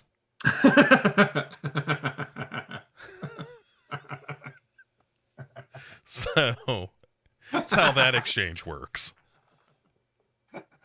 Clever little sons of bitches. I can really go. They've been at my strawberries. I'm telling you, man, it happens. It's a real fight that I battle. I'm trying wires, and I don't know, man. These squirrels, they're little furry gymnasts. They're little tiny Simone Biers, just flipping into the wire, grabbing strawberries and tomatoes, and flipping it right back out. Just love this idea of a kind of Mission Impossible-esque squirrel being lowered down. Dun dun dun dun. It's like right like that, like a little bead of squirrel sweat falling off, and then grabbing it in his little paw, just to make sure it doesn't trigger any sensors that Bo's got on the cage. Right. Love it. Just watching through the glass door, like, this seems overcomplicated. You squirrels, you're up to something. Anyway, so we have our big dinner scene where all our remaining survivors are kind of sitting around eating this. Minus Noah, minus Glenn, and minus Rennie to begin with. Yes. Which is why I think Rennie kills this woman. I think she poisons her. I think she poisons her, but I don't think Rennie's the killer. I think she does this under the guise. So letting you know. Just letting you know. So okay. So that still feels too clever for this show. She's not there. She's not there during the whole scene, and then all of a sudden she comes down. Yeah, but you know who is sitting around the table? Wren. Yeah, Wren's there. So, no one's talking to him. I mean, yeah, it's so rude. He's like, was someone going to pass the bread? Anyone pass the bread? I like some salt and pepper, please. Anyone? Judith, will you tell them? Apparently we're in a fight and they're not talking to me right now. So will you tell Renee, please, to pass the salt and pepper? Renee, please pass the peas.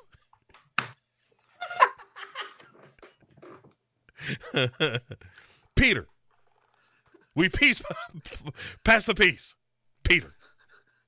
Anyway, where were we? Oh yeah. So Renee is like, Megan, I am really, really sorry about conking you in the head with trying to murder you earlier on. Right, with furniture. And Renee's like, hey, where's Noah? And Peter's like, I don't know. I'll go see if Noah and Jean want some dinner. Yeah. And I was like, man, the politics going on at this dinner table right now is exceedingly complicated. Yes, very, very, very. Like, let's just make it easy. There are bigger things happening here, like a murderer on the loose, killing people. Let's maybe put all this shit to bed. Right, like Mark Stroganoff should say something here. Mm-hmm. But sure enough, Peter goes upstairs and he opens the door to the room that Noah is. Well, he first opens the door for Glenn's room, and Glenn's not there, and then goes to Glenn's room, which was locked, and opens the door, and there's an open window, and Noah's not there. Right, and he's like, "Oh my goodness, he's gone out the window like Danny Torrance." And he says, "Look, I'm gonna go find him. I know I have no experience out here."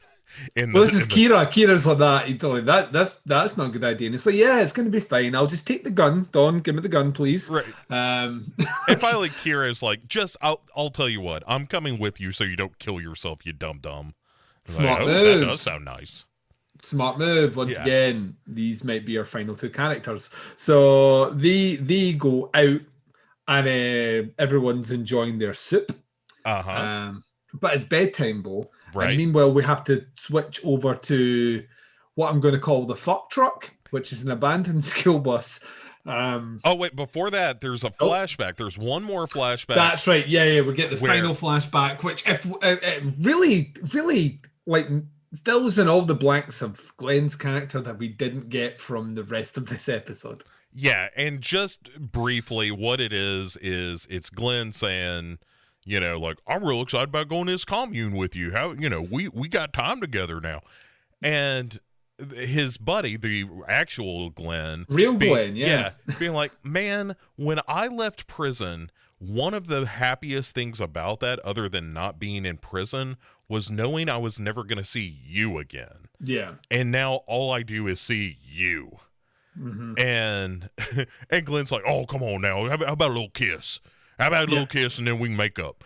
And he, you know, kind of shoves him away. He's like, no, you know, like I never want to see you again. And then the fake Glenn loses his shit and just beats him to death. Yeah. And so when we then get back to Noah and Glenn, he's in the fuck bus where there's just like a fire lit and Noah in the middle of the bus. In the middle of the bus during a snowstorm. Yeah.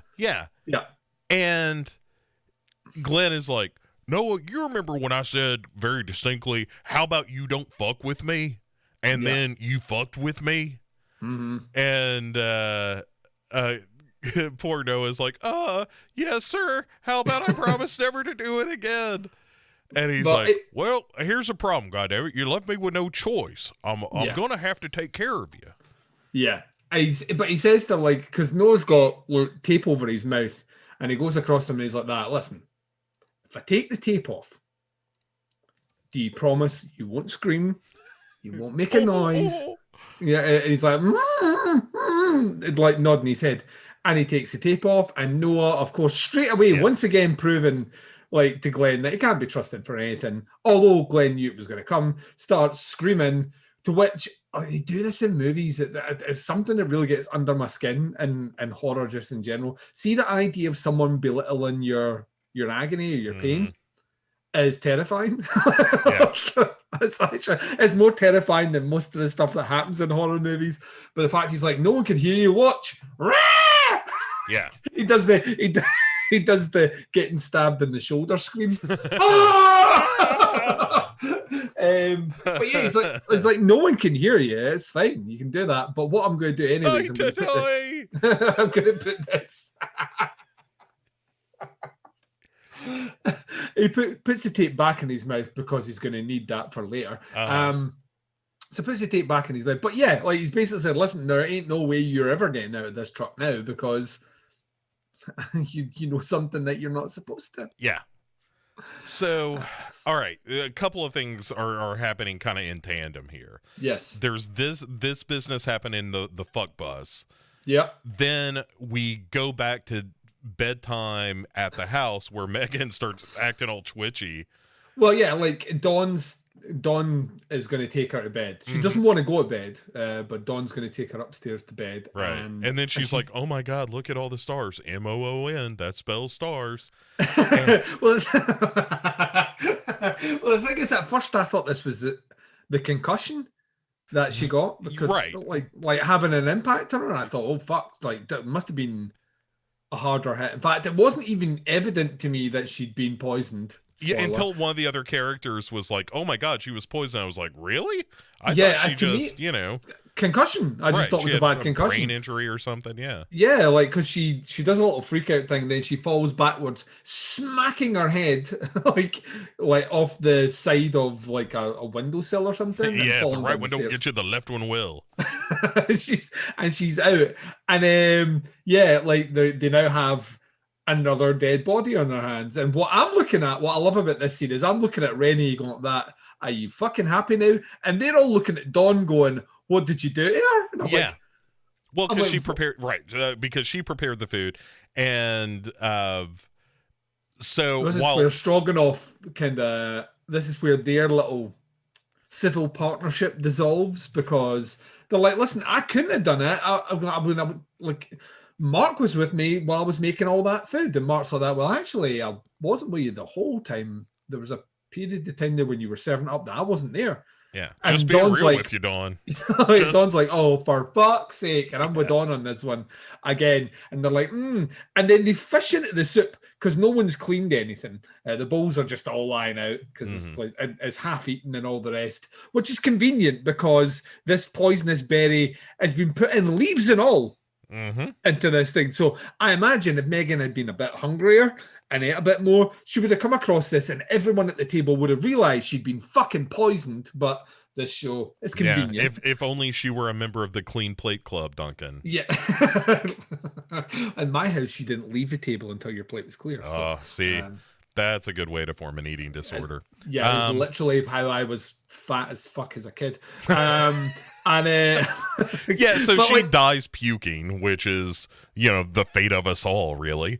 And she dies puking, which is the fate of a character that was poorly written, illy constructed, and not really meant for this episode. Yeah. But we pull out. She is basically, as she's a red herring death in this. It's like you say, regardless, either way, it doesn't point anywhere towards the killer except add more kind of levels of distrust amongst the gang, which I imagine is probably the killer's goal. But they pull this out and they're like, you would know that these were poisonous berries. Everyone seems to know they're poisonous berries, by the way, at the table, which to me is an indicator that anyone could be the killer. Like Judith, yes.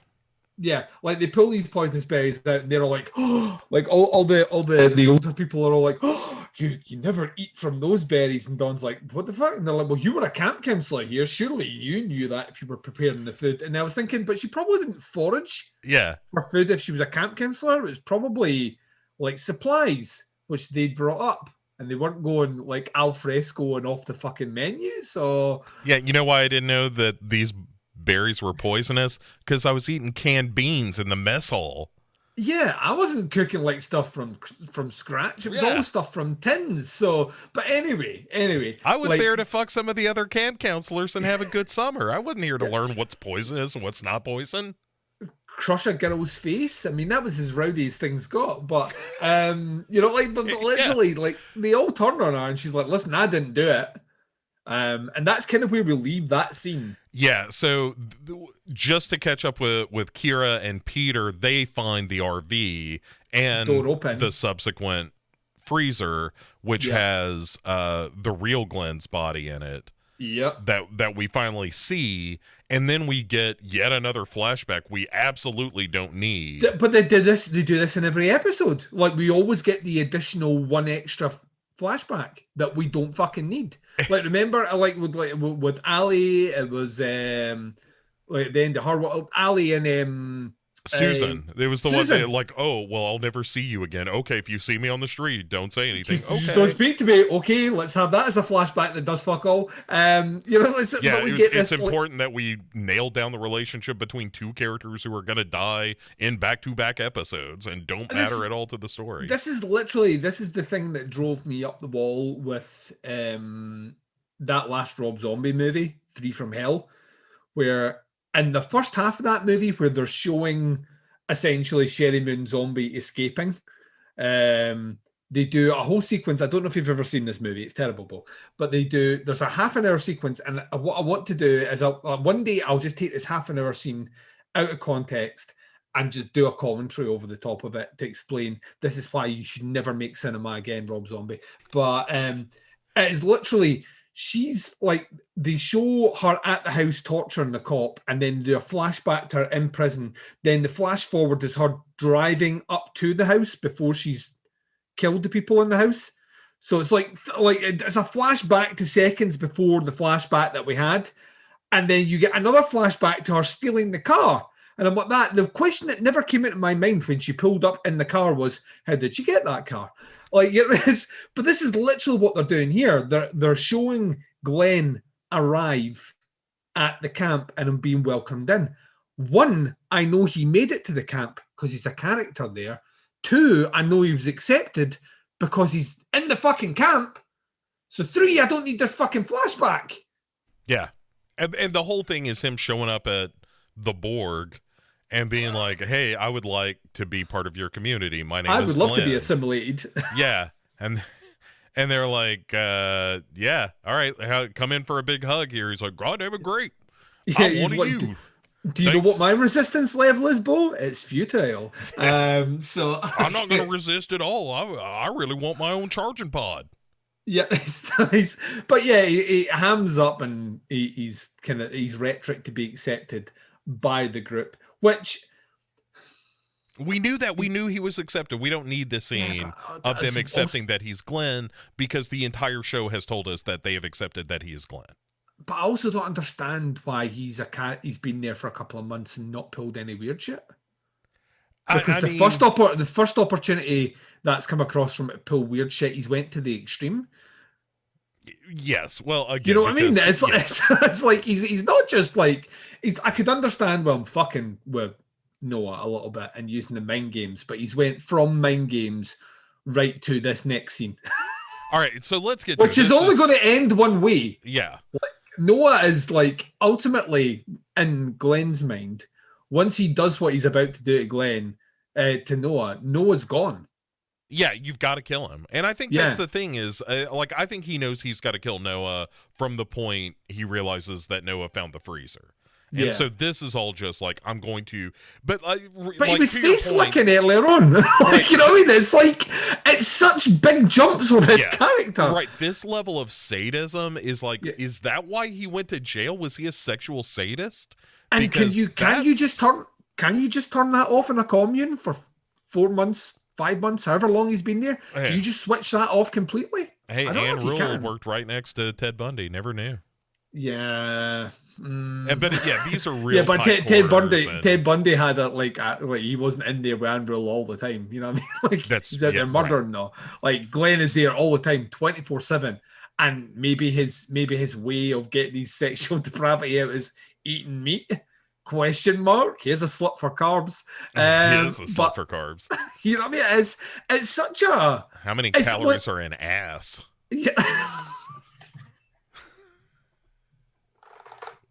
Because that's what he's balls deep in this last scene, Duncan. Yeah, well, they're empty calories, Bo, until you filled them. So, you know, but yeah, like, to me, you know what I mean? It's once again, it's me trying to question like the 3-dimensional value of a character, which is clearly a 2-dimensional character. Yeah. But it kind of frustrates me because it's like everything. There's no subtlety, there's no nuance. It's all loud into the extreme with every character. And that's just not how you write characters. Right. Everything is, Derek said in chat, like, this is just a giant soap opera. Yeah. With the same level of detail. But I would argue soap operas have more detailed characters because at least they sort of grow arcs. And change and evolve. Yeah. They have arcs that usually result in either character change or character death. And what I've seen in here is there is no change. Like no one has learned anything. And Peter learned he should stick with Kira.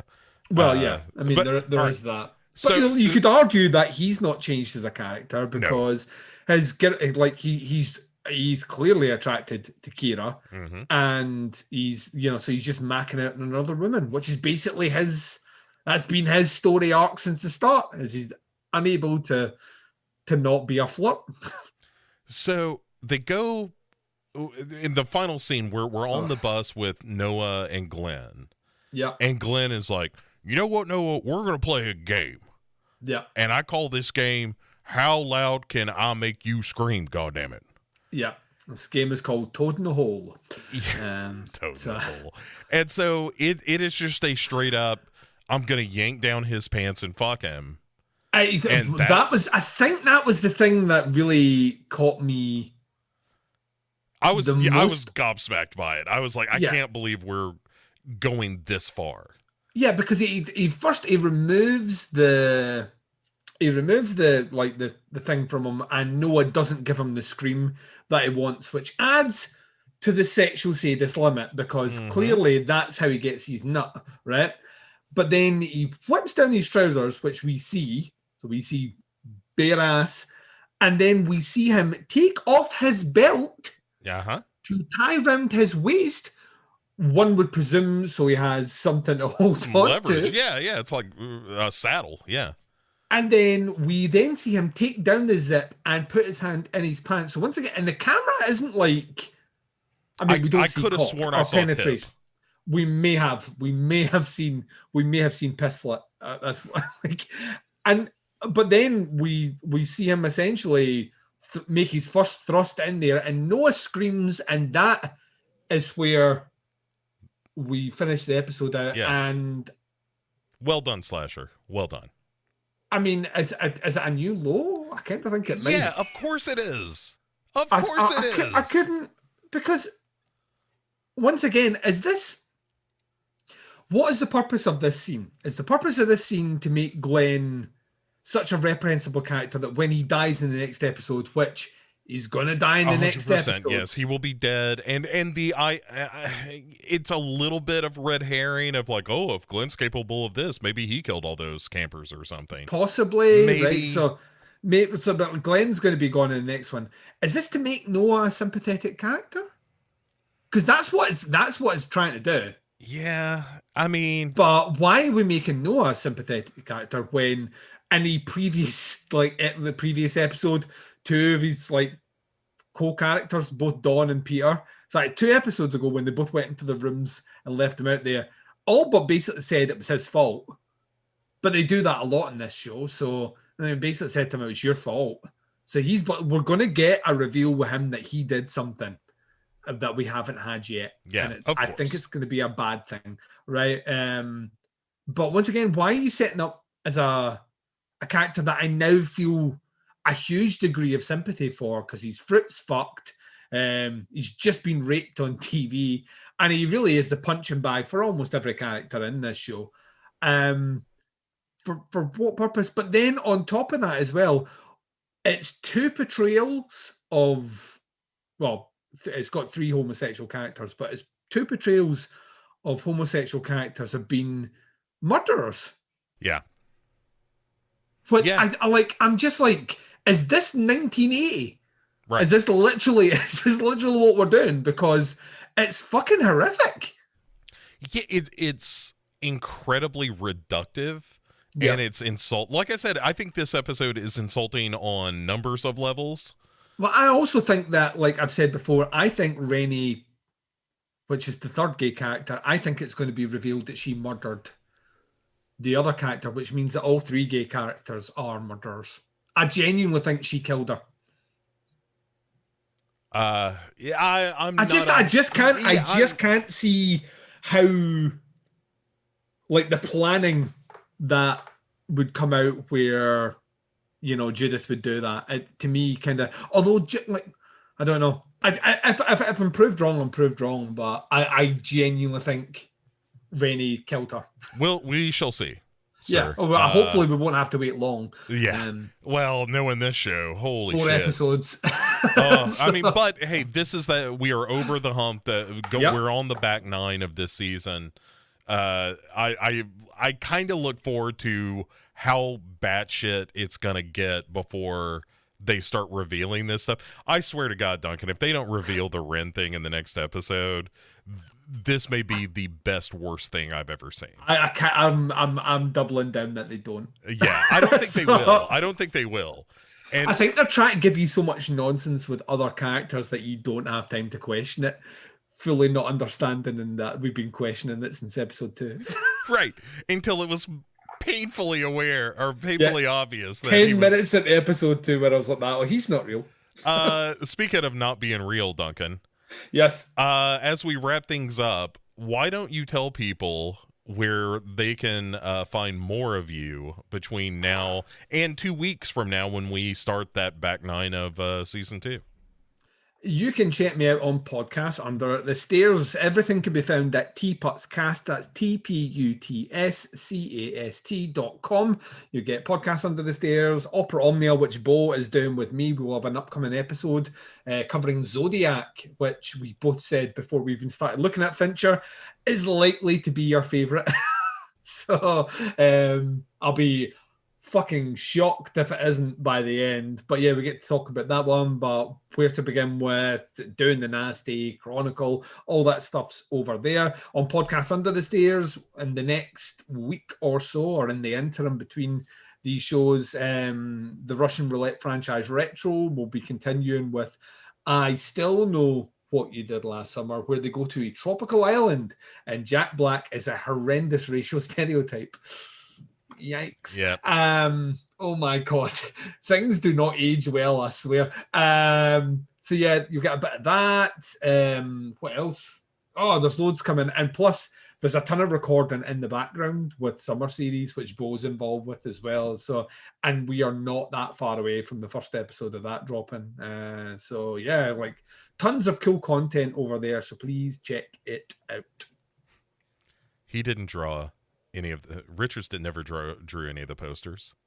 I drew those posters. Oh, Duncan's so good. Anyway, if you want to hear more out of me, you can head over to legionpodcasts.com where you can find shows like Pick Six Movies. We are in the midst of season 16 of that show, in which we look at movies based around a theme. This season, the theme is It's Like Jaws, in which we have covered movies that are like Jaws. And most recently, we did The Swarm, and we just recorded the episode on Anaconda, which will be dropping on Friday. You can check out Hero Hero Go Show, where we are wrapping up a series with Derek, who was in the chat with us, on the One Missed Call series. So we finished watching all the television series, which was a lot of fun, and now we're doing One Missed Call Final before we do a couple of one-offs, and then we've got another series starting like late July, early August. Nice. And also, Duncan, aside from this show, here's a brand new thing that if you subscribe to Legion Podcast, the big feed, we're going to be doing a monthly show, me and one Jamie J. Salmons. Nice. Just called What You Watching. And the idea is that I'm going to ask her, hey, Jamie, what you watching? And then I'm going to cut her off after an hour. And then I will quietly listen. So that is the only rule of the show, is that it is exactly 1 hour long. I love the idea of if she's like in the last minute of that hour, you start playing the Oscar acceptance music where they have to try and get them off the stage. It's like if it's middle of the word, I don't care. It's got to be, this thing is an hour. So we'll see how it goes. We'll see if we can wrap it up in a reasonable time, or if it is just in the middle of something she said. Like that's where the episode ends. So it should be a lot of fun. And I'm really, here's the thing I'm excited about doing with that show, is not editing, that's for sure. The thing I'm excited about doing for that show is because, you know, like Jamie and I have known each other forever, and we've done podcasting forever and that kind of thing. So ostensibly it's a show where we're going to talk about movies that we've been watching. In reality, it's going to be a show about just dumb shit that we talk about. Yeah. So those are the best ones. Like we were talking, interestingly enough, we were talking about you yesterday during the 2012 episode. I hope that made it to air. Where basically what I said was, because we got to talk about the Battery Bow, which is a 2012 movie. And I understand why I would come up. I am such an enormous fan of that movie. Well, what I'd said is the way I found out about that movie is because I heard you talking about it, and that's what prompted me in 2013 to check out, because that's when it became widely available for everyone to see it. And what I said was that off the back of... So 2013 was the year we first started talking. It was the year that Podcast Under the Stairs started. But at the end of 2013, I did my end of year show, and you came on to review The Battery on that episode. And off the back of us properly having a chance to do a review together on that episode, that was just, I think it was a month or two after that, you proposed the idea of Duncan and Bo Come Correct to me. So that movie always holds a special place, not only being fucking great movie in its own right, but as the movie that we got to chat to as the catalyst, which would ultimately be what people are hearing now. So old friend. Who can say? So, and let me say this: I'm an awful damn liar, Duncan, and let me tell you why. I have in my possession, I've been saying for a couple of weeks now, like, oh, I've got all those early episodes finally of Duncan and Bo Come Correct, and I'll get those posted, and I have not done that yet. All of those things are still true. I just haven't done the posting yet because I had a real busy work week and that kind of thing. So in the week ahead, I will be getting all of those posted up. And so if you want to go back, speaking of the old days, if you want to go back and hear the first 4 episodes, the previously unavailable of Duncan and Bo Come Correct from, almost a decade ago, then those episodes are as raw as Glenn entered Noah at the end of episode 4. And with that, the only thing left to say is, for my good friend Duncan, say goodnight, Duncan. Good night, Duncan. Ah!